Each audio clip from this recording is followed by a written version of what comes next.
Praise the Lord everyone. प्रभु की स्तुति करता हूँ एक बार फिर से और आप सभी का आज के इस मनन में मैं स्वागत करता हूँ। ईश्वर पिता आप सभी को अपनी अपार करुणा और आशीषों से परिपूर्ण करे। मेरे प्रियो, हमने लगातार सुसमाचार का मनन किया है और हम मत्ती और मरकुस के संपूर्ण सुसमाचार और संपूर्ण अध्यायों का मनन करते हुए हम लूका के सुसमाचार में आगे आए। लूका के सुसमाचार के विषय में मैंने आपसे प्रारंभ में ही कहा था, जब मैंने इंट्रोडक्शन आपके बीच में रखा था। अ, तो मैंने इस बात को आपके बीच में रखा था कि हम लूका के सुसमाचार के संपूर्ण अध्यायों का मनन हम नहीं करेंगे, लेकिन हम सीधे यूहन्ना के सुसमाचार में जाएंगे। चूंकि ये जो तीनों सुसमाचार हैं, ये समान सुसमाचार हैं, जिसमें तीनों सुसमाचारों में एक ही बातों को प्रदर्शित किया गया है। लूका थोड़ा उनसे भिन्न है, जैसा कि मैंने इंट्रोडक्शन में आपको बताया है। लेकिन आज हम लूका के सुसमाचार को विराम देंगे। लेकिन इससे पहले कि हम इसे विराम दें और हम कल यूहन्ना के सुसमाचार में जाएं, लूका के सुसमाचार से कुछ बातों को हम सीखना चाहते हैं।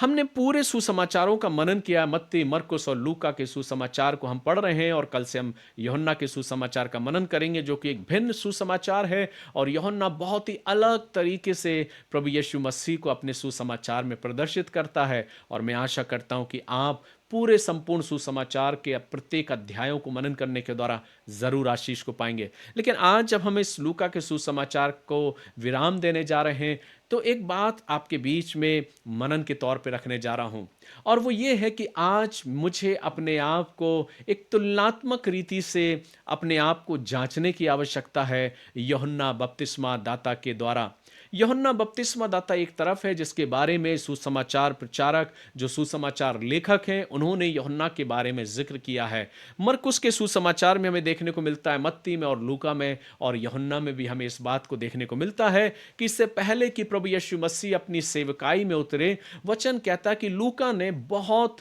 तेज गति के साथ अपने सुसमाचार को आगे बढ़ाया है और यीशु मसीह को बहुत तेज गति के साथ उसकी आयु का जिक्र करते हुए अपने सुसमाचार को आगे बढ़ाता गया। जब आप बहुत गौर से पढ़ेंगे तो यहां पर आपको देखने को मिलेगा कि पहला अध्याय और 21वें पद को अगर आप पढ़ेंगे तो लूका के सुसमाचार पहला अध्याय 21वें पद में लिखा है कि जब 8 दिन पूरे हुए और उसके खतने का समय आया तो उसका नाम यीशु रखा गया। लूका सीधा यीशु मसीह को 8 दिन का करार करते हुए उसके उस खतने के समय का वर्णन करता और जब उसका नाम रखा गया जो स्वर्गदूत ने कहा था। उसके बाद जब हम आगे पढ़ते हैं तो 2 अध्याय के 41वें पद को अगर हम पढ़ें तो यहां पर लिखा है, वचन कहता, उसके माता पिता प्रति वर्ष फसह के पर्व में यरूशलेम जाया करते थे। जब यीशु 12 वर्ष का हुआ,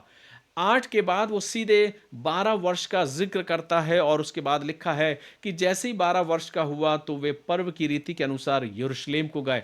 नजर ऐसा आ रहा है कि लूका बहुत तेजी से अपने सुसमाचार को आगे बढ़ाते हुए प्रभु यीशु मसीह के विशेष कामों का वर्णन करने जा रहा है। उसके बाद जैसे ही हम आगे आते हैं तो परमेश्वर का वचन हमें इस बात को देखने को मिलता है कि वो मंदिर में है 12 वर्ष का और वो फसह के पर्व के समय मंदिर में है, लोगों से वार्तालाप कर रहा है। उसके बाद जब हम आगे आते हैं तो तीसरे अध्याय में यीशु मसीह के बपतिस्मे का जिक्र पढ़ते हैं और यहां पर हम पाते हैं कि तीसरा अध्याय और 21वें पद में जब सब लोगों ने बपतिस्मा ले लिया, यीशु भी बपतिस्मा लेकर प्रार्थना कर रहा था। और इसके बाद लूका तुरंत उसको वर्णन करता है 23वें पद में कि जब यीशु आप उपदेश करने लगा तो लगभग 30 वर्ष की आयु का था। तो जब आप इस सुसमाचार को पढ़ेंगे तो ऐसा नजर आता है कि लूका बहुत तेजी से यीशु मसीह के बारे में, जो उसका मुख्य वचन की सेवकाई, लोगों को संदेश और लोगों को पाप से विमुख करते हुए उस अनंत जीवन और क्षमा की राह पर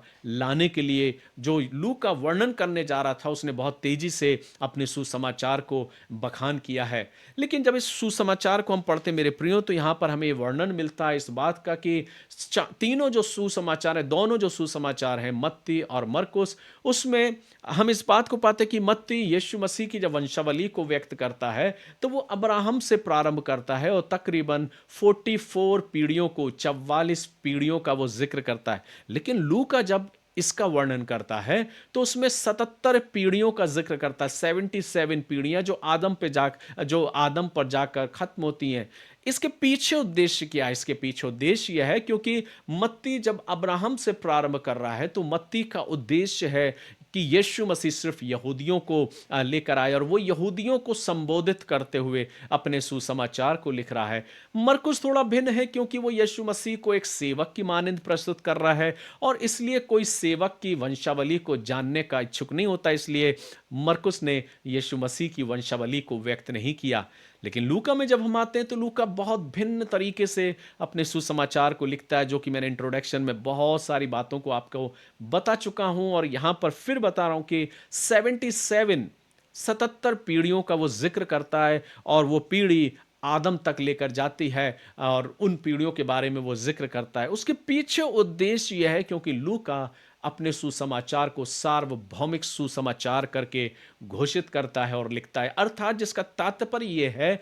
कि सार्वभौमिक यानी कि संपूर्ण समाज के लिए, संपूर्ण लोगों के लिए और इस दुनिया में रहने वाले हर एक मानव के लिए। मेरे प्रियो, इस संसार में हर एक के जीवन को हम परमेश्वर के वचन से बदलता और परिवर्तित होता हुआ देखे हैं। कई ऐसे जिंदगियां हैं, कई ऐसी गवाहियां हैं जिनकी गवाहियों को जब हम सुनते हैं तो हम इस बात को पाते हैं कि जो कहते हैं कि मैंने कभी अपने जीवन में अपने एक पेपर को अपने हाथ में लिया, जब मैं अपने हाथ में उस चने जो जिसमें चने का कुछ आइटम को बना के दिया था उसको मैं खा रहा था और जब उसको खोला मैंने तो उसमें लिखा था परमेश्वर का वचन कि ये सब थके मांदे और बोझ से दबे हुए लोगों मेरे पास आओ, मैं तुम्हें विश्राम दूंगा। तो ऐसे कई वचन हैं जो लोगों की जिंदगी को तब्दील किए हैं। कुछों को बारे में हमने देखा है और जानते हैं उनकी जिंदगियों के बारे में, उनकी गवाहियों के बारे में कि बहुत से ऐसे शख्स हुए जिन्होंने परमेश्वर के वचन से प्रेम नहीं किया, उसको जलाने की कोशिश करी, उसको बिगाड़ने की कोशिश करी, उसको बर्बाद करने की कोशिश करी। एक और ऐसा ही शख्स है जिसके बारे में हम जानते हैं, जिसके बारे में बताया गया है कि जब उसे परमेश्वर का वचन दिया गया तो वो हर रोज परमेश्वर के उस वचन को एक एक पेज को फाड़कर वो उसका उसमें तंबाकू भर के उसको सिगरेट उसकी बना के पिया करता था और हर रोज मत्ती का सुसमाचार के हर पन्नों को उसने फाड़ा और धुएं के कश में उसने उड़ा दिया। मरकुस के सुसमाचार के पन्नों को फाड़ा, कश में उसने उड़ा दिया। लूका के सुसमाचार को पढ़ा और कश में उड़ा दिया। लेकिन जब वो यूहन्ना के सुसमाचार के उस तीसरे अध्याय के 16वें पद में जब उसने उस पेज को फाड़ा तो उसने देखा कि उस आयत को जब उसने पढ़ा कि जहां पे प्रभु यीशु मसीह कहता कि परमेश्वर ने जगत से ऐसा प्रेम किया कि उसने अपना इकलौता पुत्र दे दिया ताकि जो कोई उस पर विश्वास करे वह नाश ना हो वरन अनंत जीवन पाए। वो आयत उसकी जिंदगी को परिवर्तित कर दी और एक बहुत बड़ा प्रचारक बना। ऐसे बहुत से शख्स हुए मेरे प्रियो जिन्होंने प्रभु के वचन की अवहेलना करी, लेकिन एक दिन उनके जीवन में परिवर्तन आया। ऐसे ही बहुत से शख्स हैं जिन्होंने बहुत विरोध करने के बीच में परमेश्वर के वचन को जला दिया और जब ऐसे ही एक शख्स ने जब वचन को जलाया तो लिखा है कि जब सब कुछ जलाने के बाद एक किताब उसको दिखी कि जो अधूरी जली हुई थी। जब उसने उसको देखा, उसने उसको खोला और देखा कि वो अधूरा जला हुआ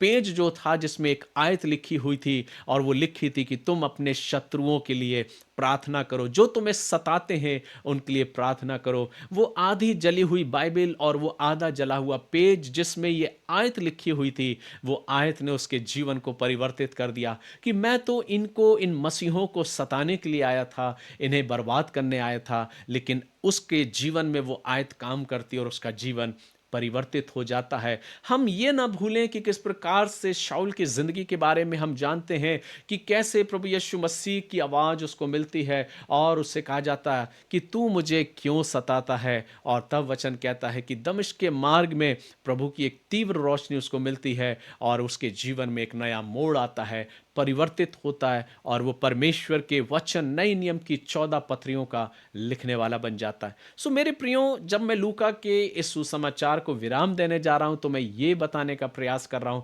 कि सुसमाचार कई लोगों की जिंदगियों को बदला है, कई लोगों की जिंदगियों को तब्दील किया है। परमेश्वर का वचन जो है वो लोगों की जिंदगियों को हमेशा बदलता आया है और आज भी बदल रहा है और आने वाले समय तक भी बदलता रहेगा। उसके पीछे उद्देश्य क्या? उसके पीछे उद्देश्य यह है क्योंकि मेरा और आपका प्रभु बहुत जल्द आने वाला है। उसके आगमन के बारे में कोई नहीं बता सकता, जिसके विषय में स्वयं प्रभु यीशु मसीह ने इस बात को कहा है कि मेरे आगमन के बारे में कोई नहीं जानता सिर्फ पिता को छोड़। इसलिए अगर हम अटकलें करें, अगर कोई कहे तो तुम फिर मत जाना, लेकिन स्मरण रखना प्रभु का वचन कहता है कि जब अंजीर के वृक्ष में अंजीर आने लगते हैं, कोपलें आने लगती, तो तुम जान लेते हो कि कौन सी ऋतु है। प्रभु का आगमन भी कुछ इसी प्रकार से होगा। लेकिन वचन जब हमने पढ़ा है तो ये मुझे और आपको क्या सिखाना चाहता है। जब इस लूका के सुसमाचार को मैं पढ़ रहा था, जिसमें हम यूहन्ना बपतिस्मादाता का जिक्र पाते हैं, और चारों सुसमाचार में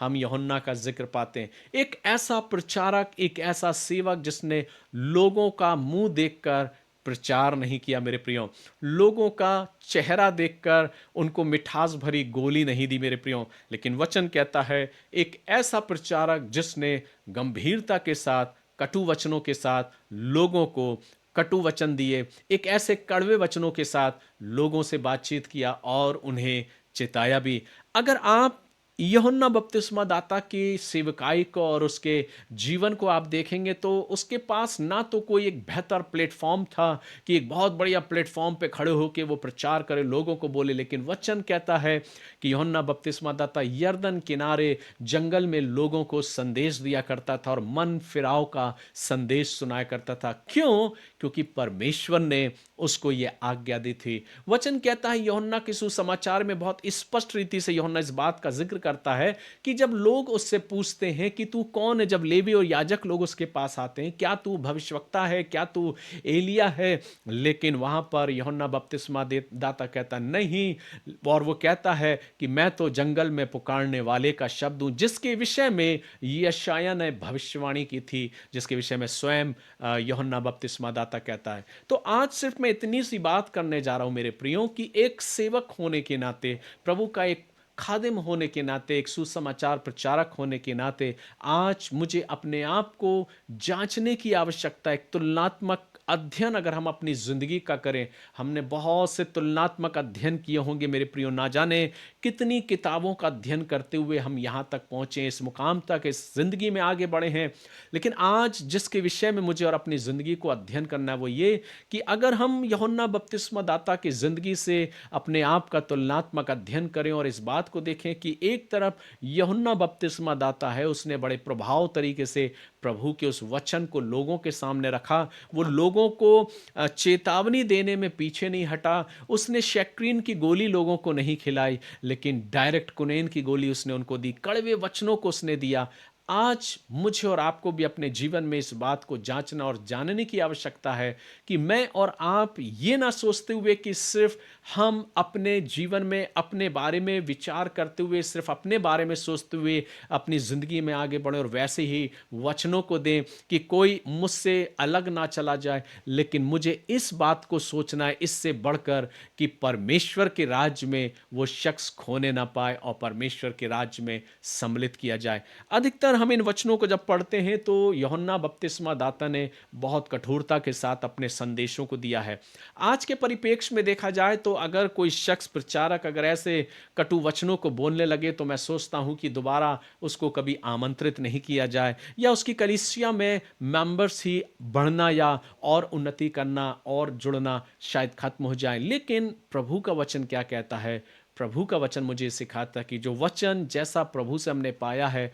उसे हमें लोगों को देना है और स्वयं भी अपनी ज़िंदगी को वैसे ही जीना है। जब हम वचन को बांट रहे हैं, जब हम प्रेम की बात कर रहे हैं, तो क्या वास्तविकता है कि वो प्रेम मेरे अंदर है? जब हम परमेश्वर के वचन की चेतावनियों को बात कर रहे हैं तो क्या मैंने भी उस चेतावनी को माना है या नहीं माना? एक प्रश्न आज मैं आप सभी के लिए रखना चाहता हूँ, सिर्फ आप सभी के लिए भी नहीं मेरे प्रियो, मैं स्वयं अपने जीवन के लिए भी उस प्रश्न को रखना चाहता हूं, क्योंकि प्रभु का वचन कहता है कि हम जो सेवक हैं वे और भी परमेश्वर के न्याय के सम्मुख खड़े होने के लायक, और हमारा सबसे अधिक न्याय किया जाएगा। इसलिए आवश्यक है कि अपने जीवन में बहुत सजग और सचेत होते हुए अपनी जिंदगी को, अपनी सेवकाई को हल्के में ना लेते हुए, सिर्फ ये ना सोचते हुए कि सिर्फ लोगों को एक ऐसे मिठास भरे संदेशों को, भावनाओं को छूते हुए, इमोशनल टच प्रीचिंग करते हुए लोगों को हम आगे उन्नति और प्रगति की बात करते हुए ना बढ़ाते जाएं,